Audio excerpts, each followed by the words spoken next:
Bonjour à tous, soyez les bienvenus. Bonjour à vous, c'est avec un grand plaisir que nous nous retrouvons pour cet épisode. Les invités que nous recevons aujourd'hui nous viennent tout droit des États-Unis et ils ont quelque chose de très bon à nous partager. Alors sans plus tarder, nous vous laissons avec le pasteur Casey Doss et son épouse Lindsay Doss.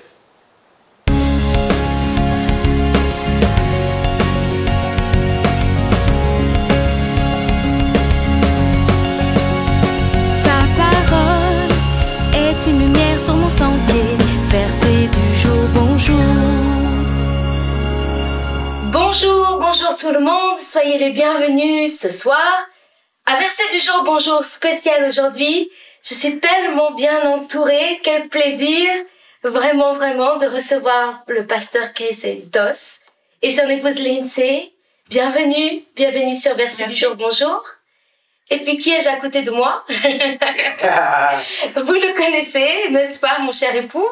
Oui, me voici. D'ailleurs, pour moi, c'est une première d'être invité dans l'émission Verset du jour, bonjour. Donc, c'est un privilège aussi parce que c'est la première fois que je suis invité. Peut-être parce que vous êtes là. Alors, je profite. Voilà. D'ailleurs, laissez-moi un peu vous introduire qui sont nos invités. Donc, c'est un couple de pasteurs dans une église aux États-Unis qui s'appelle Hope Unlimited Church. Donc, Espoir sans limite. C'est une église où l'espoir est sans limite, qui est à Knoxville, dans le Tennessee, aux États-Unis. Ils ont fondé cette église en 2018, la même année où mon épouse et moi, nous sommes arrivés à Charisma Chartres. Donc, ils font partie d'un très grand mouvement au niveau des jeunes qui s'appelle The Ramp Ministry, le ministère de la rampe, où ils ont suscité une génération en feu pour Jésus. Et ils sont en direct avec nous ici. On a eu un culte formidable et les voilà. Donc, on va passer un petit moment tous ensemble. Restez connectés. Voilà, alors on a des questions à vous poser. Aujourd'hui, bon, déjà merci infiniment d'avoir accepté de venir faire cette petite interview parce que je sais que vous avez déjà beaucoup travaillé et bien on vous fait encore travailler, mais je crois que ça va énormément bénir beaucoup de personnes. Alors moi, c'est vrai que j'ai quelques questions. Bon, nous deux, nous sommes mariés depuis maintenant 18 ans, on a quand même quelques similitudes avec vous, si je peux me permettre. Et j'aimerais peut-être qu'en quelques mots, vous puissiez un petit peu nous parler de vous, c'est-à-dire vos défis en tant que couple. Alors déjà, pour commencer, depuis combien de temps êtes-vous mariés? Oui. Nous sommes mariés depuis presque 17 ans. 17 ans le jour de la Saint-Valentin. Et je veux dire, bien sûr, dans les débuts, comme dans tous les mariages, vous savez, je me sentais... On était dans ce qu'on appelle la phase lune de miel, lorsque tout est merveilleux. Et puis, bien sûr, après ça, ça peut devenir un peu plus difficile, un peu plus dur. Et on a eu notre part de défis dans notre mariage. J'ai traversé une période assez terrible dans ma propre vie. J'avais certaines douleurs profondes qui venaient de mon enfance et j'ai apporté tout ça dans notre mariage. Et donc, vous savez, c'est jamais bon d'apporter les blessures du passé dans une situation présente. Et c'est presque toujours la recette d'un désastre. Et donc j'ai reporté beaucoup de cette douleur sur lui et j'ai fini par partir pendant 2 ans. J'ai quitté mon mariage, j'ai quitté le ministère totalement pour aller vers d'autres hommes, d'autres relations. Et ça a été une période difficile, un temps difficile pour nos enfants, pour notre mariage, pour le ministère. Mais Dieu est tellement plus fidèle pour répondre à nos problèmes. Et j'avais un incroyable mari qui priait, qui croyait que Dieu allait faire un miracle, et des enfants qui priaient, qui croyaient au miracle. Et Dieu m'a touchée, même dans mes moments les plus sombres. Et je crois de loin que parmi tous les défis de notre mariage, celui-là, c'est probablement le plus grand. Donc oui. Ok, il y a peut-être quelqu'un qui nous regarde et qui passe par une situation difficile, peut-être dans sa famille, surtout avec tout ce qui vient de se passer. qu'est-ce que vous pourriez leur dire comme encouragement pour ceux ou celles qui sont désespérés et qui pensent qu'il n'y a pas d'espoir? Vous voulez dire spécifiquement par rapport à un mariage en difficulté? Ça peut faire partie du sujet ou, je veux dire, une situation assez difficile. Moi, j'aimerais bien, oui. Spécifiquement dans la famille. Oui. Oui, donc je crois que l'une des choses que l'on a apprises tout au long de cette saison a été que, vous savez, tout le monde priait et croyait à une percée de Dieu afin que Lindsay revienne à la maison, pour le mariage, la famille, le ministère, et pour que toutes ces choses soient restaurées. J'ai appris quelques leçons durant cette saison, des leçons très simples, mais dont j'avais besoin. La première serait, et celle-ci concerne spécifiquement le mariage. Vous savez, le Nouveau Testament ne dit pas grand-chose au sujet du mariage. Il n'y a pas des pages et des pages, des versets au sujet du mariage. Mais je me souviens de cette phrase, notamment lorsque l'on souffre. Lorsque Paul a parlé aux Colossiens, il a dit « Marie, aimez votre femme et ne soyez pas durs et amers avec elle. » Donc lorsque vous entrez dans une saison de défi, vous devez protéger votre cœur afin de ne pas devenir dur au travers de l'amertume ou au travers du manque de pardon. Vous devez laisser partir ces choses. Il y a un humoriste aux États-Unis, un humoriste très connu qui s'appelle Dave Chappelle. Et il a dit ceci.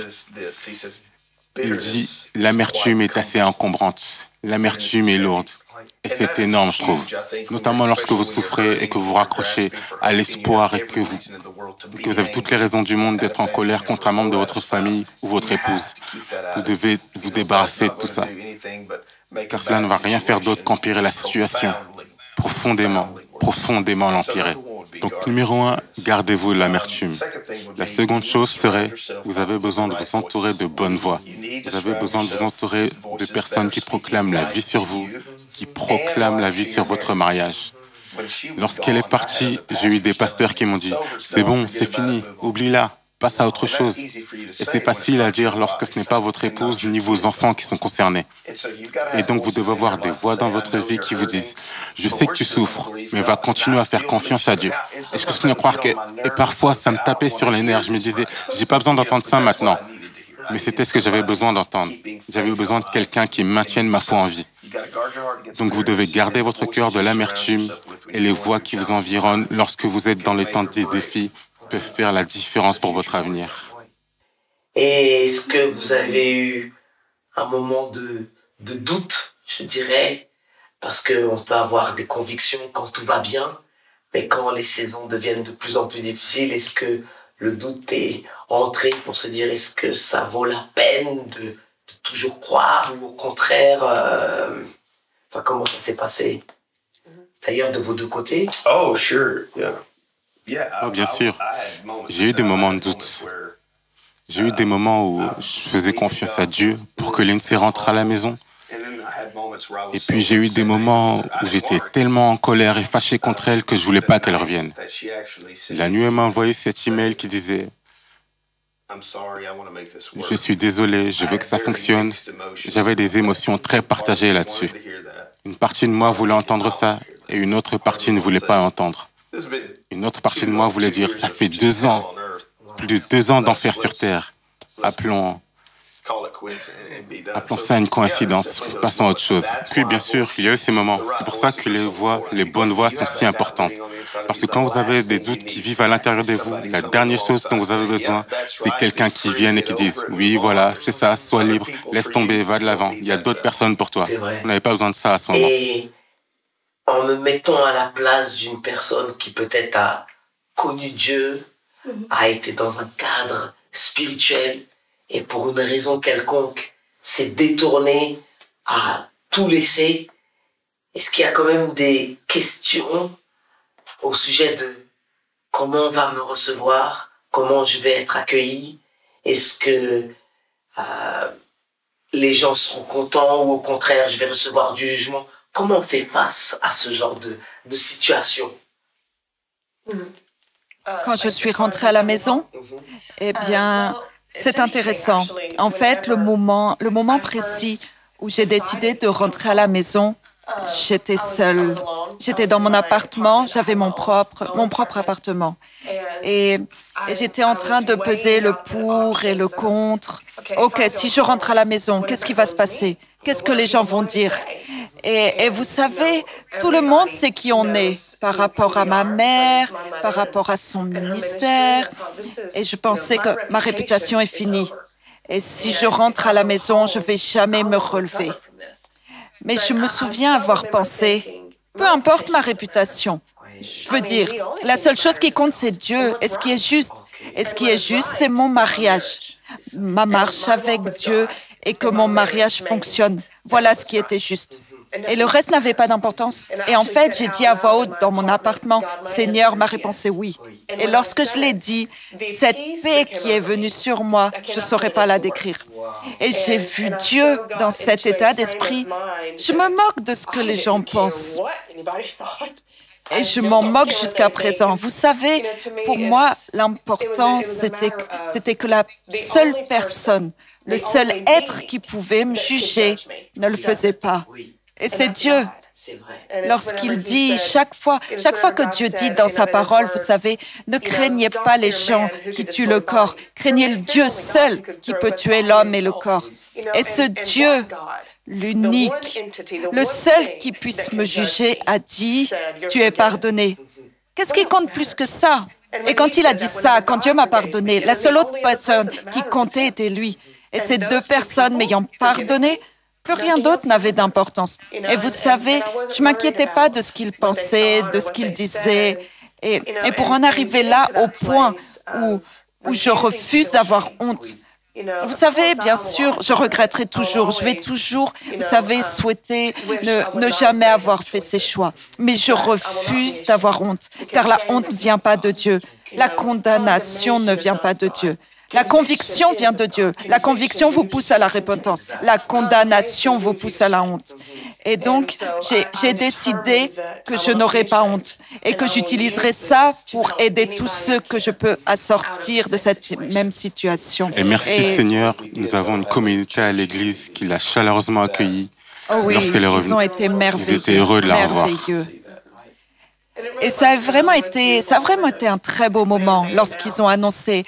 Lindsay et Casey sont à nouveau ensemble. La réaction des gens, les larmes, les câlins, c'était très beau. C'est comme cette histoire en Luc. En Luc, lorsque le fils revient à la maison, le père tue un veau gras, lui met un anneau au doigt, et il y a des musiques et des danses. Nous devons être prêts à faire la fête pour les fils prodiges. Oui, pour les fils prodiges. Exactement. Et c'est drôle parce que cette année, et là, je profite pour rappeler ce que Dieu nous a dit en début d'année. Mais dans notre église, nous avons des séminaires prophétiques avec plusieurs phrases clés pour notre année. Et l'une des phrases prophétiques pour cette année, c'est « Grande est ta miséricorde, ô Seigneur ». Et il y a pas très longtemps, j'ai cherché un exemple de miséricorde et j'ai pris votre exemple. Vous ne le savez pas.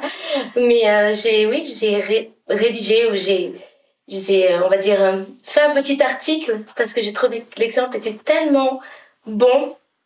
J'avais pris l'exemple du fils prodigue, mais je voulais une fille aussi. Et je me suis souvenue que vous étiez venu à un festival de jeunes. Vous aviez parlé aux jeunes femmes et c'était tellement puissant jusqu'à ce que ça reste vraiment... Je me suis dit, mais c'est incroyable, la miséricorde de Dieu. Et tellement se renouvelle. En fait, il faut s'y accrocher parce qu'elle se renouvelle. Elle se renouvelle tous les jours. Et j'ai trouvé que c'était un très très bel exemple. Donc voilà, c'était juste une petite aparté, mais je voulais quand même vous le dire que votre exemple va servir, c'est sûr, à beaucoup de jeunes femmes. Et j'ai trouvé votre intervention à ce festival de jeunes tellement pertinent parce que on a beaucoup de jeunes qui viennent à l'église, ils ont grandi à l'église, mais ils ne connaissent pas encore Jésus. Moi, j'ai accepté Jésus, j'ai reçu Jésus dans ma vie, j'avais 11 ans. Et j'ai compris ce que ça voulait vraiment dire quand j'ai commencé vraiment à vouloir le servir à l'âge de 17-18 ans. Et pendant toute cette période de 11 à 17 ans, il s'est passé plein de choses. Il y a eu de la tentation, il y a eu plein de choses. Enfin, je veux dire, moi, quand je suis allée à l'école, je ne suis pas allée dans une école chrétienne. Donc, beaucoup de choses peuvent se passer à ce moment-là. Et je trouve ça tellement important qu'on puisse savoir que Dieu nous aime d'une manière inconditionnelle. Peu importe, moi je crois en tout cas que quand Dieu a appelé quelqu'un, a décidé que cette personne était à lui, rien qu'à lui, rien ne peut empêcher ça. Peu importe la profondeur du trou dans laquelle Dieu viendra nous chercher, mais en tout cas j'ai apprécié. J'apprécie. J'ai des questions, bien sûr, et je profite parce que je ne sais pas quand est-ce que je serai réinvité à nouveau dans l'émission Verset du jour. Alors, il y a sûrement des personnes qui nous regardent, et j'en suis sûr, d'ailleurs on en a vu quelques-uns, des jeunes hommes qui sont à l'église, qui veulent servir Dieu, qui sont célibataires, et qui à un moment donné de leur vie se disent, bon, je pense que j'ai telle chose à faire pour le Seigneur ou autre, et je dois choisir quand même une femme pour être à mes côtés. Moi, j'ai choisi la mienne il y a 18 ans, donc je célèbre une certaine victoire, mais comment on peut les aider à choisir, à ne pas regarder peut-être des choses qui vont les attirer aujourd'hui et puis demain, ça sera plus la même chose. Mais qu'est-ce que vous conseillerez aux jeunes hommes ou aux jeunes femmes dans leur choix par rapport à leur partenaire? Oh là là, on pourra en parler pendant des heures. Il y a tellement de choses qui, je vais le dire ainsi, ce que vous pensez être important lorsque vous êtes jeune, lorsque vous avez 17, 18, 19, 20, 21 ans, n'est plus aussi important plus tard. Plus vous prendrez de l'âge, et je ne me considère pas comme super âgé, j'ai 39 ans, mais plus vous prenez de l'âge, plus vous apprenez ce qui compte et ce qui ne compte pas. Il y a beaucoup de choses qui ne comptent pas et beaucoup de choses qui comptent. Cependant, je crois que chez votre conjoint, que ce soit votre époux, votre femme, vous devez trouver quelqu'un qui est enseignable. Et je ne veux pas dire que j'ai des choses à lui enseigner. Je veux dire que vous devez épouser quelqu'un que vous pensez être ouvert à ce que l'Esprit de Dieu agisse dans sa vie. Et je dois prouver moi aussi que je suis cet homme en écoutant ce qu'elle a à dire, en écoutant ce que Dieu a à dire, le faire entrer dans mon cœur et faire ce que j'ai à faire par rapport à ça. J'ai vu de nombreux mariages se dissoudre, se désintégrer et se terminer, non pas à cause des changements de l'apparence physique ou bien, vous savez, on était jeunes, on était attirants, et maintenant on est vieux et pas aussi attirants, ce n'est pas important. J'ai vu des mariages changer simplement parce que les gens arrêtent de s'écouter mutuellement. Ils abandonnent, ils endurcissent leur cœur l'un envers l'autre. Et je crois fermement que lorsqu'un divorce survient au cours d'un mariage, cela commence toujours au moins avec l'une des deux personnes qui, dans ce mariage, endurcit son cœur vis-à-vis de Dieu et cela finit par endurcir son cœur vis-à-vis de l'autre. Je pense que si je suis un jeune homme, je ne vais pas chercher. Vous savez, je suis un prédicateur. Lorsque je grandissais, je ne cherchais pas une femme qui chante ou bien... Cela ne m'intéresse pas. Je m'en moquais. Je voulais quelqu'un à qui je pouvais faire confiance, avec qui je pouvais rester longtemps. Et je ne veux pas me battre pour les 60 prochaines années. Je cherche quelqu'un qui désire grandir, qui est enseignable, qui est mature, qui sait écouter Dieu. Pas seulement ce que moi je pense, mais qui peut aussi écouter Dieu par elle-même. Et quelqu'un qui est capable de s'humilier, qui peut dire « je dois arranger ça ». Et quelqu'un qui est assez franche pour dire « toi aussi tu dois changer ça ». Vous voyez? Qu'est-ce que vous diriez? Je vais parler en français. Ce que je pense, c'est que le choix est important, donc il faut avoir les regards bien ouverts avant et assumer aussi les choix qu'on fait. Et justement, se poser des bonnes questions pour ne pas avoir des envies parce que tout le monde va se marier, moi aussi je veux. Donc déjà avoir une conviction, savoir pourquoi. Et surtout, être bien déjà avec soi-même. Ne pas vouloir que quelqu'un soit avec moi pour me sentir heureux. Parce que si moi je vais pas bien, la personne qui sera à mes côtés n'ira pas bien. Donc avoir une certaine vérité et aussi chercher à rendre la personne heureuse, savoir qui on est, déjà se connaître, qu'est-ce que j'ai, qu'est-ce que je n'ai pas pour ne pas prétendre être le super-homme et vouloir conquérir la demoiselle. Et surtout, avoir des principes et des valeurs en commun. Je donne mon témoignage. Je voulais une femme qui aime Dieu, vraiment, et qui ait une vie spirituelle en dehors de la mienne. C'est-à-dire que elle ne veut pas servir le Seigneur parce que moi je veux. Parce que parfois, quand on veut être avec quelqu'un, on peut trouver un moyen de s'adapter. Donc, qui aime Dieu, qui aime les gens aussi. Parce que aimer Dieu, c'est aussi voir la manifestation de l'amour donc, comment elle se comporte avec les gens. Est-ce qu'elle est gentille avec les personnes dont elle n'a pas besoin? Et puis, quelqu'un qui est aussi attaché à son berger, à la vision ou autre. Donc, pour ma part, je peux dire que Dieu m'a fait grâce. Et je crois que c'est vraiment important, surtout pour les jeunes, parce que parfois, ils peuvent mettre l'accent là où il faut pas. Et puis, une chose que je dis toujours, le mariage, ce n'est pas la cérémonie. C'est ce qui va se passer après la cérémonie. Parce qu'on peut mettre toute notre énergie, notre accent sur le jour J, mais le après.